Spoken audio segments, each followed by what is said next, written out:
Assalamualaikum warahmatullahi wabarakatuh. Hai semuanya, perkenalkan nama saya Umi Koniful Zuhroh dari Program Studi Pendidikan Fisika 2019 kelas Palembang. Di sini saya akan mempresentasikan hasil tugas saya mengenai taksonomi pembelajaran. Istilah taksonomi atau taksonom berasal dari bahasa Yunani atau Greek yang terdiri atas dua kata, taksis yang berarti pengaturan dan nomos yang berarti ilmu pengetahuan. Kata taksis juga merujuk pada struktur hierarki yang dibangun dalam suatu klasifikasi. Taksonomi pembelajaran ini adalah usaha pengelompokan yang disusun dan diurutkan berdasarkan ciri-ciri suatu bidang tertentu dan menjadi salah satu aspek yang harus dipertimbangkan dalam melaksanakan sebuah kegiatan pembelajaran. Nah, bicara mengenai taksonomi, perilaku peserta didik sebagai tujuan belajar, saat ini para ahli umumnya sepakat untuk menggunakan pemikiran dan sebagai tujuan dari pembelajaran yang dikenal dengan taksonomi Bloom atau Bloom's taxonomy. Menurut Bloom, perilaku individu dapat diklasifikasikan ke dalam tiga ranah. Yang pertama, ranah kognitif, kedua afektif, dan ketiga psikomotor. Yang pertama ada ranah pengetahuan atau ranah kognitif. Ranah pengetahuan atau kognitif di dalam taksonomi Bloom berkaitan dengan ingatan, berpikir, dan proses-proses penalaran. Ranah pengetahuan mencakup dua dimensi. Yang pertama, proses kognitif dan tipe pengetahuan.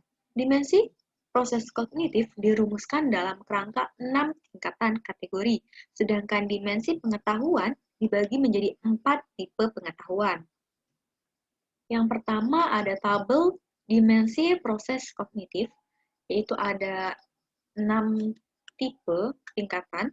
Yang pertama ada pengetahuan, di mana pengetahuan ini merupakan kemampuan menghafal verbal atau mengingat kembali materi pembelajaran yang sudah dipelajari tanpa melakukan perubahan tentang pengetahuan hafalan berupa fakta, konsep, prinsip, dan prosedur. Kemudian yang kedua ada pemahaman, di mana pemahaman ini merupakan kemampuan mengolah pengetahuan yang dipelajari menjadi sesuatu yang baru. Kemudian yang ketiga ada aplikasi, di mana aplikasi ini merupakan kemampuan untuk menggunakan materi yang telah dipelajari pada situasi atau kondisi yang sebenarnya. Kemudian ada analisis, di mana analisis ini merupakan kemampuan menggunakan informasi untuk mengklasifikasikan, mengelompokkan, menentukan hubungan suatu informasi dengan informasi yang lainnya, antara fakta, konsep, argumentasi, dan kesimpulan. Yang kelima ada sintesis, di mana sintesis ini merupakan kemampuan untuk meletakkan atau menghubungkan antara bagian-bagian di dalam suatu bentuk keseluruhan yang baru. Kemampuan ini untuk menyusun formulasi baru dari formulasi-formulasi yang udah ada sebelumnya. Kemudian yang terakhir ada evaluasi, di mana evaluasi ini merupakan kemampuan menilai suatu objek atau suatu benda maupun suatu informasi dengan kriteria tertentu. Selanjutnya, dimensi pengetahuan. Ada 4. Yang pertama ada fakta, di mana fakta ini merupakan pengetahuan faktual mencakup pengetahuan tentang terminologi, simbol verbal. Mohon maaf, fakta merupakan pengetahuan faktual mencakup pengetahuan tentang terminologi, di mana terminologi ini ada label, simbol verbal, dan simbol nonverbal, dan mencakup tentang pengetahuan mengenai detail-detail dan elemen-elemen yang spesifik. Sebagai contoh, ada peristiwa, tempat, orang, tanggal, hari, sumber informasi, dan semacamnya. Kemudian yang kedua, ada konsep, di mana konsep ini merupakan suatu pengetahuan konseptual meliputi pengetahuan tentang klasifikasi dan kategori, dan pengetahuan tentang teori, model, serta struktur. Kemudian yang ketiga ada prinsip, di mana prinsip ini merupakan pengetahuan yang meliputi tentang hukum, kaidah, rumus, dan aturan.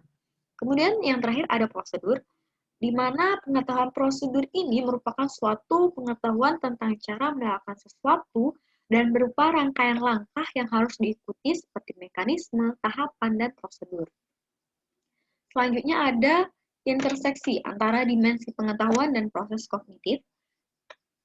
Yang pertama, ada fakta, di mana pengetahuan ini pada fakta itu C1 fakta, pemahaman C2 fakta, aplikasi C3 fakta, analisis C4 fakta, sintesis C5 fakta, dan evaluasi C6 fakta.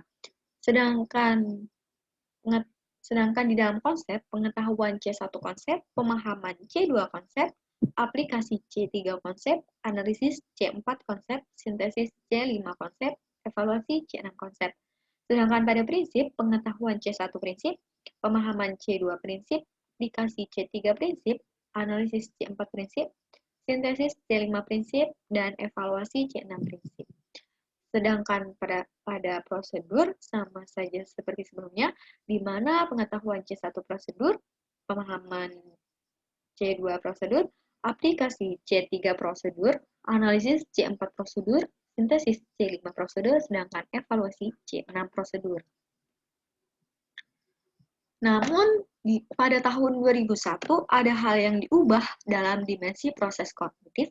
Yang pertama, perubahan urutan tingkat proses kognitif, sintesis dan evaluasi, dan perubahan penamaan tingkatan sintesis. Kedua, simbolisasi dari penamaan proses kognitif dari nomina menjadi verba. Nah, di sini ditunjukkan pada diagram perbedaan antara dimensi proses kognitif yang versi awal dengan versi revisi pada tahun 2001, di mana dapat kita lihat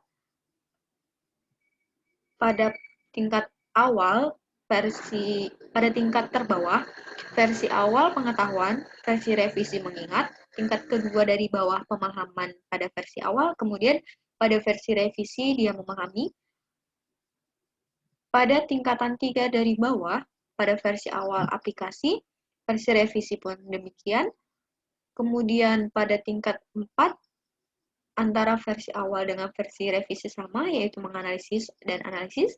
Kemudian pada tingkat 5 dan 6, di sini ada perubahan, di mana perubahannya urutannya dari tingkatan itu, dan kemudian pada versi revisi, sintesis diubah menjadi mencipta. Dan tingkatannya pada tingkatan teratas, kemudian evaluasi menjadi tingkatan kelima pada versi revisi. Selanjutnya ada dimensi proses kognitif versi revisi pada tahun 2001. Nah, di sini ada versi yang terbarunya yang telah diubah, di mana di sini yang pertama ada mengingat. Tingkatan kognitif dari mengingat adalah mengingat dan mengenali kembali pengetahuan, fakta, dan konsep dari informasi yang sudah dipelajari atau materi yang sudah dipelajari. Kemudian ada memahami, di mana memahami ini membangun suatu makna atau memaknai pesan pembelajaran, termasuk dari apa yang diucapkan, dituliskan, dan digambar. Di mana kita akan memaknai dari informasi yang kita dapat dari yang diucapkan, dituliskan, dan digambar, seperti halnya apa yang diucapkan oleh guru di dalam suatu pembelajaran. Selanjutnya ada mengaplikasikan, di mana mengaplikasikan ini merupakan kita menggunakan ide dan konsep yang telah dipelajari untuk memecahkan suatu masalah disesuaikan dengan situasi dan kondisi yang sebenarnya. Aplikasi di sini dapat diartikan sebagai penerapan atau penggunaan hukum-hukum, rumus, metode, dan prinsip dalam konteks atau situasi yang lain. Selanjutnya ada menganalisis, di mana menganalisis ini merupakan kita menggunakan informasi untuk mengklasifikasikan, mengelompokkan, menentukan hubungan suatu informasi dengan informasi lain, antara fakta dan konsep, argumentasi, dan kesimpulan. Kemudian ada mengevaluasi, di mana mengevaluasi ini kita menilai suatu objek atau suatu benda, bisa pula suatu informasi dengan kriteria tertentu. Kemudian yang terakhir ada mencipta. Mencipta ini kita meletakkan atau menghubungkan bagian-bagian di dalam suatu bentuk keseluruhan yang baru, di mana kita menyusun formulasi baru dari formulasi-formulasi yang sebelumnya telah ada. Selanjutnya ada dimensi pengetahuan versi revisi tahun 2001. Di sini ada fakta, konsep, prosedur, metakognisi, di mana fakta merupakan pengetahuan tentang terminologi label, simbol verbal, dan simbol nonverbal. Kemudian pengetahuan tentang detail-detail dan elemen-elemen yang spesifik. Selanjutnya ada konsep, di mana konsep ini merupakan pengetahuan tentang klasifikasi dan kategori, serta pengetahuan tentang teori, model, dan struktur. Selanjutnya ada prosedur, di mana prosedur ini merupakan pengetahuan tentang cara melakukan sesuatu dan berupa rangkaian langkah-langkah yang harus diikuti, seperti halnya mekanisme, tahapan, dan prosedur. Kemudian yang terakhir ada metakognisi, di mana metakognisi ini merupakan pengetahuan tentang proses atau strategi belajar dan berpikir, kesadaran akan kognisi seseorang, kemudian kemampuan untuk mengendalikan, memantau, serta mengatur proses kognitif dari seseorang. Kemudian di sini ada interseksi dari dimensi proses kognitif dan dimensi pengetahuan versi revisi. Pada fakta, mengingat les, memahami summaries, mengaplikasi classify, menganalisis order, mengevaluasi rank, mencipta combine. Pada konsep, mengingat describe, memahami interpret, mengaplikasikan eksperimen, menganalisis explain, mengevaluasi assess, mencipta plan. Kemudian pada prosedur, mengingat tabulate, memahami predict, mengaplikasi calculate, menganalisis differentiate, mengevaluasi conclude, mencipta compute. Pada metakognitif, mengingat appropriate use, memahami execute, mengaplikasi construct, menganalisis assign, mengevaluasi action, mencipta actualize. Kemudian yang kedua ada ranah afektif, di mana ranah afektif ini menurut Kurt Bloom dan Masya pada tahun 1964 mencakup perasaan, nilai-nilai, apresiasi, antusiasme, motivasi, serta sikap.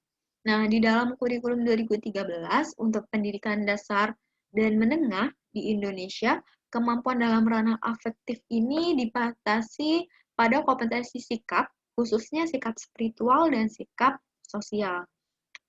Kemudian di sini ada tabel verbal operasional untuk kemampuan dalam ranah afektif. Nah, di sini tingkat afektifnya ada menerima, di mana verbal operasionalnya ada mengakui, bertanya, memperhatikan, mematuhi, dan mendengarkan.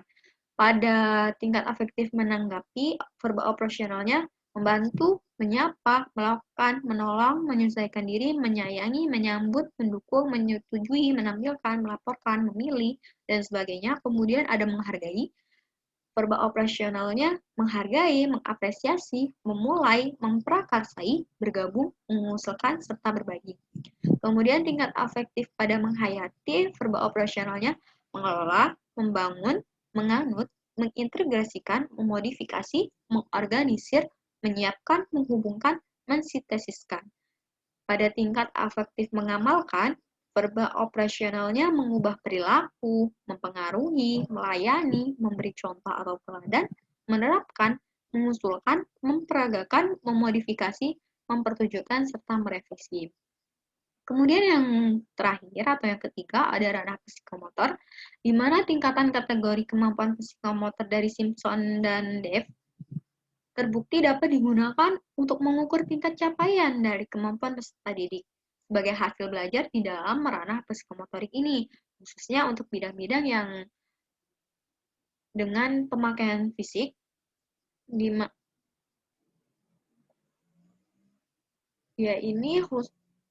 psikomotor ini bidang-bidang yang digunakan itu seperti fisik, motorik, kinestetik, olahraga. Seperti halnya di dalam pembelajaran itu olahraga, seni musik, seni rupa, seni tari, drama, percobaan dalam sains. Nah, ini ada diagram perbedaan antara taksonomi psikomotor dari Dev dan Simpson. Dapat dilihat pada Dev, pada tingkatan yang terbawah, imitasi, sedangkan Simpson meniru, kesiapan persepsi. Kemudian pada tingkatan kedua, Dev manipulasi, Simpson membiasakan. Dev pada tingkatan ketiga presisi, sedangkan Simpson mahir. Dev artikulasi pada tingkat keempat, dan Simpson alami. Kemudian pada tingkatan teratas, Dev naturalisasi, sedangkan Simpson original. Kemampuan psikomotor yang diuraikan oleh Simpson dan Dev tersebut lebih terkait dengan keterampilan konkret. Nah, yang pemakaian fisik, motorik, dan kinestetiknya dominan dan secara jelas dapat diamati di mana kemampuan psikomotor dari Dev dan Simpson itu tuh keterampilan konkret di mana kita dapat mengamati yang terjadi itu. Keterampilan abstrak psikomotor ini lebih sesuai mengacu pada taksonomi dari Jeffrey Dyer, Hal Gregerson, dan Clayton M. Christensen. Di sini ada merupakan diagram keterampilan abstrak dan konkret dari Dyer dan Simpson. Nah, di sini pada tingkat terbawah Dyer mengamati. Pada Dyer itu keterampilan abstrak, sedangkan Simpson keterampilan konkret. Tingkatan bawahnya mengamati pada Dyer dan Simpson meniru pada tingkatan kedua dari bawah. Dyer menanya, sedangkan Simpson membiasakan. Pada tingkatan ketiga Dyer mencoba, sedangkan Simpson mahir. Pada tingkatan keempat Dyer manalar, sedangkan Simpson alami. Sedangkan pada tingkatan teratas Dyer mengkomunikasikan, sedangkan Simpson original. Demikianlah presentasi yang dapat saya sampaikan. Kurang lebihnya saya mohon maaf. Wassalamualaikum warahmatullahi wabarakatuh. Sampai jumpa.